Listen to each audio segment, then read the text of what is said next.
ছেলে আমার মস্ত মানুষ, মস্ত অফিসার, মস্ত ফ্ল্যাটে যায় না দেখা এপার ওপার।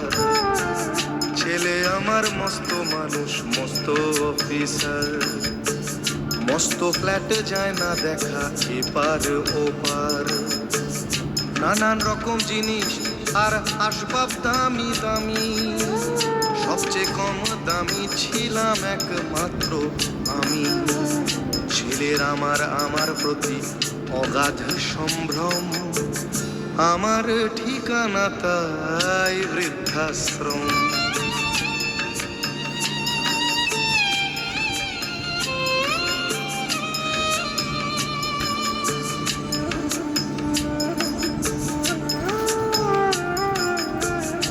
আমার ব্যবহারের সেই আলমারি আর আয়না,